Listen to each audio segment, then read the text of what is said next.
मेरे साथ एक दिक्कत है। मैं ज़बरदस्ती एक दुश्मन अपने दिमाग में बना लेता हूँ और उसे एक पॉइंट प्रूव करने के लिए अपना सब कुछ दांव पे लगा देता हूँ।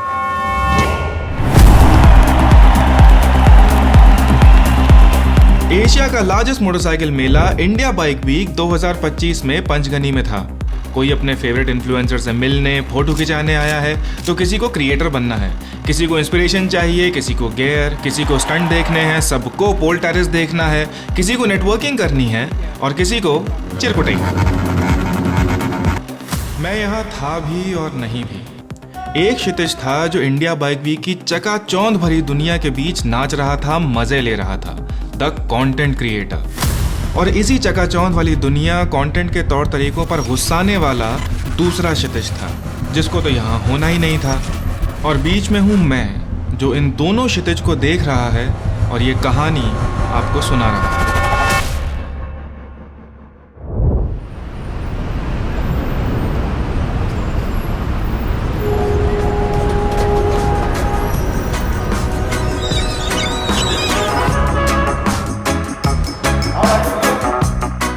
भाई, आप हैं वेदांत सक्सेना।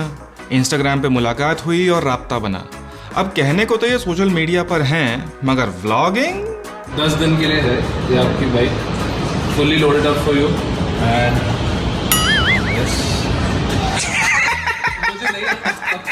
ये आदमी पहली बार व्लॉगिंग कर रहा है। बाइक अरेंज होने में दिक्कत हो रही थी, तो इसी ने ये बाइक जुगाड़ी मेरे लिए।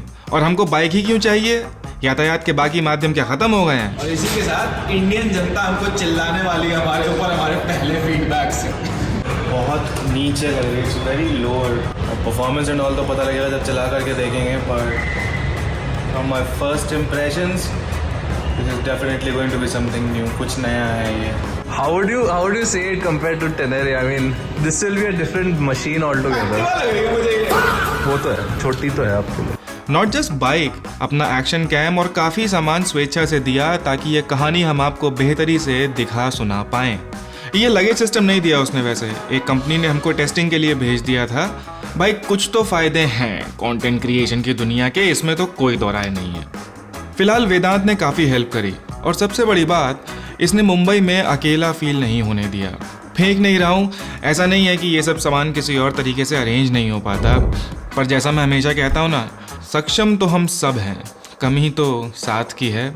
जबकि सबसे बड़ी विडंबना देखो, इस शहर से मेरा रिश्ता आज का नहीं है, 15 साल पुराना है। और ये मेरे वर्ड्स हैं, मोदी जी के नहीं हैं। फिलहाल मैं मुंबई से निकल चुका था, पर देखो, इंडिया में मोटरसाइकिल इन्फ्लुएंसर होना एक बात है और इंडियन सड़कों पर राइड करना अलग ही बात है। जाने कौन कौन से अतरंगी ख्याल आते हैं मेरे दिमाग में। और तुम चाहे कितना ही पीपड़ी बजा लो, ठीक है, ये हरकतें हमने भी करी हैं। नेदरलैंड्स में देखो कितना अच्छा ट्रैफिक है, कितने अच्छे से लोग लेन स्प्लिटिंग कर रहे हैं। ये हरकतें हमने भी करी हैं इंस्टाग्राम पे। मगर जब पूरा कल्चर और पूरा सोसाइटी ही टेढ़ा चल रहा हो ना, तो अकेले आदमी के लिए तमीज से चलना बहुत मुश्किल हो जाता। ठीक है, वो है ना, वो एक वोक फेमिनिस्ट दिव्या, वो अपने आप को प्राउड आर बोलती हैं। ये मैडम समझती नहीं है कि ये जो आराम से यहाँ पर proud R, I own the R word बोलती है ना, अभी यूएस में जाके अगर एन वर्ड यूज कर दिया ना तो पेली जाएंगी दबा करके। तो आपको लग रहा होगा अजीब कि तुम ये कैसी बात कर रहे हो। कहानी ये है कि भाई, किसी भी वर्ड के पीछे एक बहुत जेनरेशनल, बहुत सेंचुरीज का ट्रॉमा होता है। कुछ वर्ड्स होते हैं जो किसी भी मूवमेंट के या किसी भी चीज को सिग्निफाई करने के सिंबल बन जाते हैं, इसीलिए सिंबलिज्म बहुत इंपॉर्टेंट होता है। और ये जो है ना, ये दिविजा जी, ये आ करके बड़ा बोलती हैं proud R, proud R, proud R. ठीक है, गई नहीं होंगे कमाटीपुरा में कभी, जीबी रोड पर या फिर कालीघाट पर कलकत्ता में, जा करके देखो जरा उन लोगों की हालत। यहाँ पर वोक बनना तो बहुत आसान होता है इंस्टाग्राम के ऊपर, जमीन पे उतरो जरा पता लगे। और अगर तुम ये 16-18 साल की बाखुदा कोई लड़की हो, ठीक है, जो तुमको लगता है कि तुमको इनका कल्ट ज्वाइन करके तुमको बहुत बड़ा वैलिडेशन मिल जाएगा ना, तो तुम्हें सही लोगों को पढ़ने की जरूरत है। कहीं मत जाओ इंडिया से तुमको रिलेटेबिलिटी चाहिए, सरोजनी नायडू के बारे में एक बार पढ़ लो, मैडम क्यूरी पढ़ लो। बाकी तो मैं तो एकदम बैनराई हुई हूँ, मुझे क्या आता है, व्हाट डू आई नो। इतनी रेंट मैंने क्यों थी मुझे भी नहीं पता। और हाँ, इंडियन बाइक चलाने में यू आर नेवर बोर्ड। कहाँ की बात शुरू करी थी मैंने, कहाँ खत्म करी आ करके।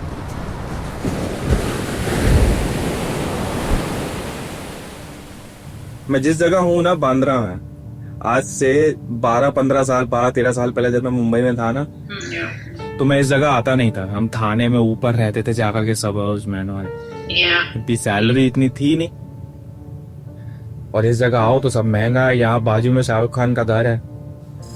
2011-24 का था जब मैं टीसीएस में नौकरी करने मुंबई आया, तो जैसे एक अलग ही दुनिया खुली मेरे सामने। नया नया हाथ में पैसा आया था, तो ऑफिस कॉलीग्स के साथ पार्टी वार्टी, weekend trips, typical team bonding, outings, घुमाई फिराई सब हो रही थी। पर आज जब ये 38 साल वाला क्षितिज सोचता है तो मेरे गुस्से की नींव का एक पत्थर मुंबई में भी रखा गया था। इंडिया की फाइनेंशियल कैपिटल में एक तरफ मोटा भाई का 27 माला था, तो दूसरी तरफ एशिया का लार्जेस्ट स्लम धारावी। आदमी जिंदगी जीना छोड़ो, काट भी नहीं पाता है ठीक से, और दुनिया मरी पड़ी है कि दहीसर मीरा रोड भयंदर मुंबई में आता है कि नहीं।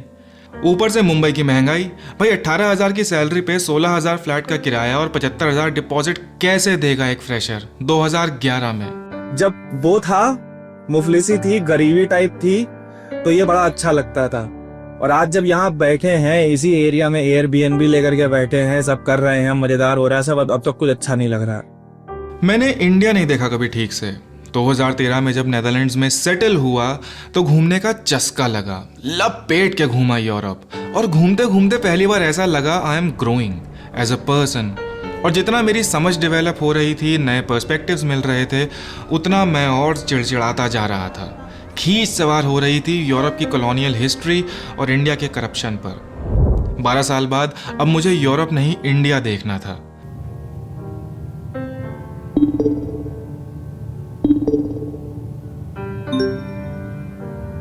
और भाई क्या हाल चाल? हाँ भाई, हड्डी वही खाल चल ही रहा। 19 को है ना IBW? हाँ, अभी तक तो 19 को ही है, अगर दोबारा डेट उनकी रीस्केड्यूल नहीं हुई तो। अच्छा, और तुम कब निकल रहे हो? मैं 12 को सोच रहा हूँ यार, फ्लाइट वाइट तो रीस्केड्यूल कर ही ली है, 12 को ही निकलूंगा। तो भाई हैदराबाद आ जाओ ना इस बार, 15 साल हो गए मिले।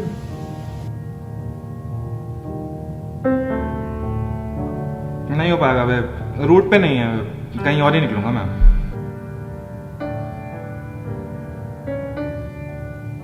तो मैं घर से ये सोच कर निकला था अजंता एलोरा और हम्पी देखूंगा। बाइक जुगाड़ने का एक्चुअली एक रीजन ये भी था, other than I am a motorcycle influencer. Pune के लिए यहीं से जाना सीधा मोटरसाइकिल के लिए?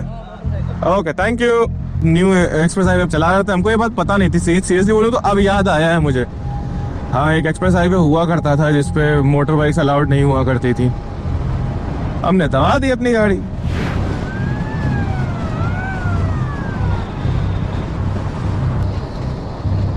पुलिस आई है इधर। जी साहब। अच्छा जी। वो बाबूजी ने पकड़ लिया, फिर बाबूजी, मुझे लगा बड़े प्यार से बाबूजी बोले आओ लेको, मैं रास्ता बताता है आपको। वो रास्ता बताने के चक्कर में वो बड़े साहब के पास ले गए। किधर जा रहे हैं? सर मैं पुणे जा रहा हूँ।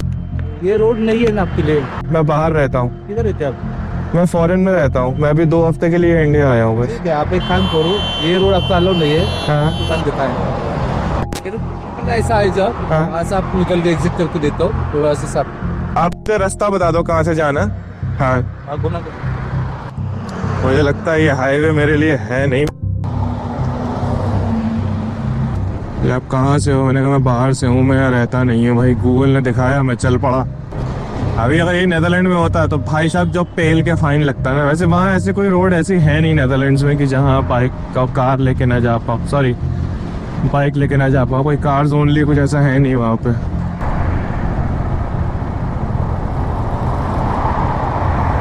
बड़े साहब ने, मैंने पूछा कि कैमरा वैमरा चला लूँ? उन्होंने कहा नहीं, कैमरा बंद करो। मैंने कहा ओके। ये बंद करो। पता तो था ही मुझे क्या होने वाला है। तो वो दिखाने लगे कि ये करो वो करो, आपको इतना फाइन लगेगा, बहुत डेंजरस है कि ये है कि वो है। फिर वो आपका इंटरनेशनल लाइसेंस सस्पेंड होगा 3 महीने के लिए। और मैंने उनको बोला आपको जो भी चालान कटता है वो काटिए, जो भी पेनलाइज करना है मुझे करिए, पैसा ही तो देना है, लीजिए पैसा। मैंने कहा आपको पता है मैंने गलती करी। उन्होंने मेरा फोन भी देखा कि आपने कार लगाया है। मैंने कहा मेरे में मोटरसाइकिल है ही नहीं। तो उन्होंने पूछा कि नेदरलैंड के 6,500 रुपये लगा मेरे पास। मैंने कहा ठीक है बताइए, मशीन ऑन करिए, मैं दे रहा हूँ 6,500 रुपये। बोले कैश है क्या आपके पास? मैंने कहा इतना कैश लेके कौन चलता है? पड़ा था जेब में कुछ 5-5,500 रुपये पड़ा हुआ है। अब प्रॉब्लम ये थी कि मेरे जेब के अंदर गड्डी में रखा हुआ था पैसा। अब मैंने कहा हाथ डालूंगा गड्डी निकलूंगा तो सोचा सारी गड्डी ले लेगा मेरी वो। तो मैंने जेब के अंदर हाथ डाला, ऐसे खखोरा खखारा ऐसे करके उसको दिखाया कि बहुत सामान है, और ऐसे करके अंदर ही ऐसे करके। अच्छा छोड़ो, क्या फिर टशन दे रहे हैं?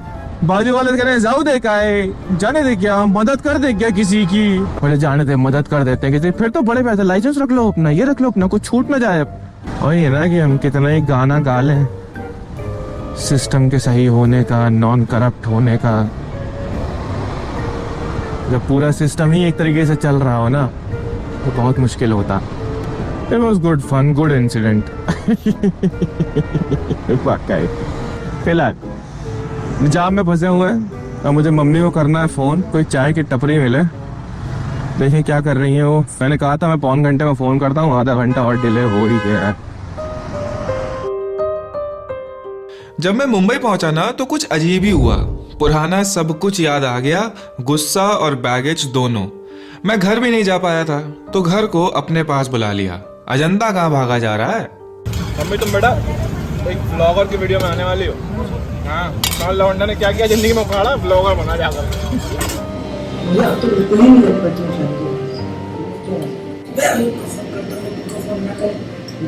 तुमको नंबर ब्लॉक कर दो, मैं उनका ब्लॉक कर दूं, मेरा तो पास पहुंच गया। मम्मी से मिला तो वही साली पंचायत परपंच। क्योंकि मैं बाहर रहता हूँ तो इनसे मिलना अब किश्तों में हो पाता है। जब भी मिलो, चाहे जब ये नेदरलैंड्स आएँ या मैं इंडिया आऊँ, चेहरे पे 4 झुर्रियाँ ज़्यादा और दिमागी हालत थोड़ी और बदतर ही पता लगती है। मैं इनसे अपने गुस्से और बैगेज के बारे में बात करना चाहता था, बहुत समय से चाह रहा हूँ एक्चुअली।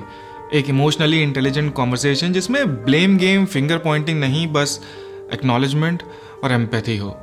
आप लोग समझिए ना इस बात को कि आप जब भी आप बात करते हैं, any time you talk about barring a few people, हमेशा नेगेटिव बात होती। एज अ चाइल्ड जब मैं ये सारी बातें रिसीव करता हूँ लाइफ में, तो इन सारी बातों का मुझ पर बहुत इम्पैक्ट पड़ता है कि मैं अपने रिलेशनशिप फ्यूचर में कैसे मैनेज करूँगा। थोड़ा सा ऊपर नीचे से हट जाती है। गजब परपंची हो तुम। नहीं बता रहे तुम्हें, इतना बुरा हाल है, कोई पूछने वाला नहीं है उसको बेटा। ऐसा नहीं है जो भी मैंने इनको कहा वो सब पहले नहीं कहा, समझाया है। पर वही है ना, हमारे पेरेंट्स शायद वहीं रह गए हैं, समझते तो हैं, अमल नहीं करते चीज़ों पर। सोसाइटल कंडीशनिंग भी तो कोई चीज़ होती है ना। ये कूड़ा हमारे दिमागों में भरने के लिए जितना जिम्मेदार ये परपंची समाज है, उतने ही हम खुद भी हैं। द आइडिया अपने लिए नहीं, बस दुनिया के लिए जियो, समाज परिवार के आगे अपनी जिंदगी न्योछावर कर दो। स्वप्रेम, सेल्फ लव और स्वार्थ, सेल्फिशनेस के बीच का फर्क ना तो ये समाज सिखा पाया हमको, ना हमारे माँ बाप। अब तो उल्टा हम ही सिखाने की कोशिश करते हैं इनको। क्या ही बोला जाए।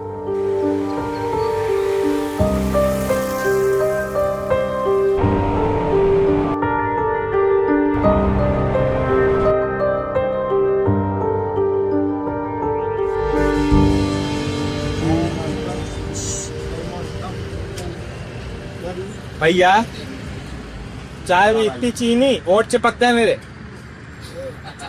और क्या कहते हैं, खड़े चम्मच की चाय। समझ तो खड़े चम्मच की चाय।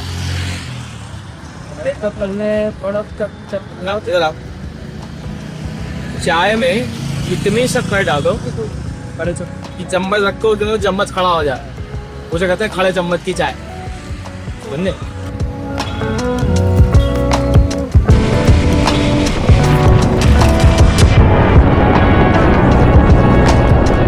इसको लगा लीजिए वरना खोपड़ा खरबूजा बन जाएगा। इसको लगा लो, इसको लगा लो हेलमेट। हेलो, परसों की बात है शायद, गौरव का वो व्हाट्सएप आया था कि भाई ठीक से चलाना, बहुत लोगों के एक्सीडेंट हो रहे हैं। साला ग्रहण लगा हुआ है, 7:30 लगी हुई है। But for now I am enjoying it. I don't want to jinx it. ठीक है, टच वुड। हाँ, मेरे खोपड़े में भूसा हो रहा है, आई नो। लो भाई साहब आ गए पूना। कितना बचा है होटल हमारा? 12 किलोमीटर बचा। बहुत साल पहले मैं यहाँ आया करता था। 14 साल में तो भाई साहब बॉलीवुड पिक्चर का रवि बड़ा होकर के अपने बाप के कातिल का बदला ले लेता। हर पुरानी बॉलीवुड पिक्चर में हीरो का नाम रवि हुआ करता था। और उसके बाप का एक कातिल हुआ करता था, और फिर वो बिरजू की माँ के कंगन रख लेता था, और फिर वो रवि बड़ा हो जाता था, फिर वो बहन की शादी का दहेज निपटाता था। माँ मुझे नौकरी मिल गई, माँ मुझे नौकरी मिल गई। फिर माँ को कैंसर हो जाता था, फिर उसकी पूरी जिंदगी जो है इसी में रह जाती थी। फिर पता उससे लड़की से प्यार होता था, वो लड़की निकलती थी उसके बाप के कातिल की बेटी। और फिर हमारा रवि बड़ा होकर के उसको ढिचकियाँ कर देता था, और फिर वो लड़की लेकर के फरार। यही स्क्रिप्ट चली है पूरे बॉलीवुड में। मेरे साथ एक दिक्कत है, हॉबी ऑब्सेशन में यूं बदल जाती है, और यहां तक भी होता तो ठीक था। प्रॉब्लम यह है, मैं जबरदस्ती का एक दुश्मन अपने दिमाग में बना लेता हूं और उसे एक पॉइंट प्रूव करने के लिए अपना सब कुछ दांव पे लगा देता हूं। जून 2024 में साउथ अमेरिका से लौटने के बाद इंस्टाग्राम देखना शुरू किया और कंटेंट की दुनिया ठीक से दिखना शुरू हुई। ऐसे तेजस्वी इन्फ्लुएंसर्स दिखे हमको, इश्क हो या लद्दाख साला ऐसे दिखाते हैं जैसे आग का दरिया है, ससुर डूब के ही जाना है। मिलियंस ऑफ व्यूज वाले व्लॉगर्स दिखे, सड़कों पर बदतमीजी, फालतू की स्टंटबाजी, क्यूट गर्ल रिएक्शन, दिखावा, ब्लिंग ब्लिंग, पापराजी इवेंट्स। इधर 16-16 साल के बच्चे मुझे डीएम कर रहे थे, बेस्ट बाइक कौन सी है, मोटो व्लॉगिंग में करियर कैसे बनाए, हमने पापा को मना लिया है।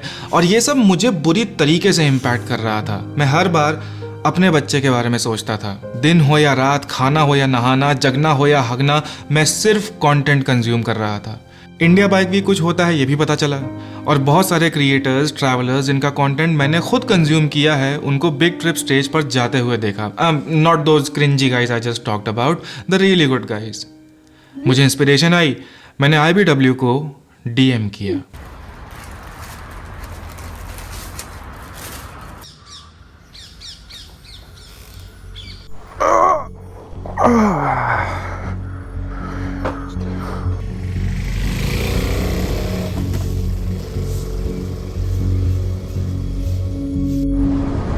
काफ़ी सारे बाइकर्स दिख रहे हैं, इनको नहीं पर काफ़ी सारे बाइकर्स दिख रहे हैं, पीछे भी दिखे थे, और सब इसी रूट पे जा रहे हैं। I am believing they all are heading towards Panchgani. मैं थोड़ा नर्वस तो हूँ, I am not gonna deny that. इस लेवल की प्रेजेंटेशन इतने हाई स्टेक्स पर मैंने कभी दी नहीं है। मेरी आदत है ना अपने आप पर प्रेशर बिल्ड करने की।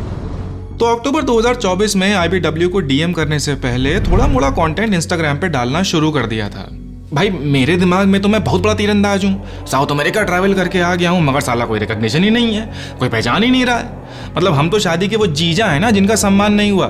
2 महीने बाद IBW 2024 हो भी गया और जवाब नहीं आया। मैं हत्थे से उखड़ गया, गुस्से में, चिढ़ में, इस कंटेंट की दुनिया को एक पॉइंट प्रूव करने में। मैं बेहतर कर सकता हूँ, करके दिखा सकता हूँ। इतना ज्यादा इस दुनिया के अंदर घुस गए कि ये भूल गए उसके बाहर भी एक दुनिया है। फ्रेंड्स, फैमिली, सोशल सर्कल सब इग्नोर हो गया, सिर्फ और सिर्फ एक ही रैबिट होल दिखा, द कंटेंट। अगले 10 महीने तक जैसे मैंने घर में खुद को कैद कर लिया। बबल को घुमाने के अलावा मैं घर से बाहर निकल भी नहीं रहा था। साउथ अमेरिका जॉब छोड़ करके गया था और अब नौकरी भी नहीं मिल रही थी। कंटेंट की आग में सेविंग्स जले जा रही थी, इनकमिंग थी नहीं, ब्रांड स्पॉन्सरशिप का तो नाम ही नहीं था, यूट्यूब से चवन्नी ना बने। पर मैं भिड़ा हुआ था क्योंकि मुझे तो दिखाना था ना। माई mental health was on a toss, absolute burnout. फिर वही शाम, वही गम, वही तन्हाई है। अगस्त 2025 में एक डीएम आता है किसी तनवीर का। Hey. Hello, hi Tanveer. How are you? Hey man. Well, the moment I read your DM, I got an idea what this is about. Yeah, I actually wanted to speak to you in person and tell you about India Bike Week. It's a motorcycle festival that's been happening for the past 12 years. I don't know if you've heard about it. I mean, the festival is taking place in December, end of the year. So if you're free around those time, we can happy to send you some DM. Well, this call is enough. Thank you. I'm extremely obliged, and not obliged, I'm honored to be a part of the festival. Of course, awesome man. Yeah, I'll send you all the details on the mail and let's looking forward to seeing you. Same here. Thank you so much. भाई तो मैंने point prove कर दिया। उन्होंने पिछले साल नहीं बुलाया तो क्या हुआ, मैंने तगड़ा कंटेंट बनाया और उन्हें बुलाने पे मजबूर किया और आज मैं यहाँ खड़ा हूँ। सेल्फ एंटाइटलमेंट देख रहे हो? पर मुझे ये नहीं पता था इन 10 महीनों में कुछ ऐसी हरकतें भी कर गया मैं जो अब मेरे मुंह पे खड़ी होने वाली थी। Now it is hitting me. Like मैं आया ही था जस्ट और गौतम उसके बाद तुरंत ही आया। And we just immediately hit it off. I just can't tell you. अच्छा भी लग रहा है और अजीब भी लग रहा है, पता नहीं। Next one on stage is Motorbike Tales. Thank you everybody. Thank you for that. इस देखने दिखाने के चक्कर में अपने साथ जो मैं कर बैठा था उसका खामियाजा काफ़ी लंबे समय तक भुगतना पड़ेगा। जिस कंटेंट की दुनिया पर मैं गुस्सा रहा था उसी के बीच खड़ा होकर मैं कहूँगा क्या ये दुनिया वाकई में इतनी शैलो है जितनी मुझे लग रही थी? ये कहानी अगली बार।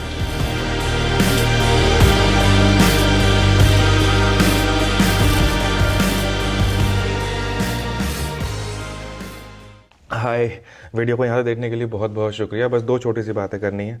मैंने मोटो व्लॉगिंग और स्टोरी टेलिंग की क्लासेस शुरू करी हैं। वो कहने को तो मोटो व्लॉग है बट एसेंशियली हम वहाँ पर स्टोरी के बहुत सारे एलिमेंट्स जैसे visual, audio, voice over, script writing, इन सब के बारे में बात करते हैं। 3 घंटे की मास्टर क्लास है, डिटेल डिस्क्रिप्शन में है। बस एक मेल भेजना है motorbiketales@gmail.com को and I will respond on it.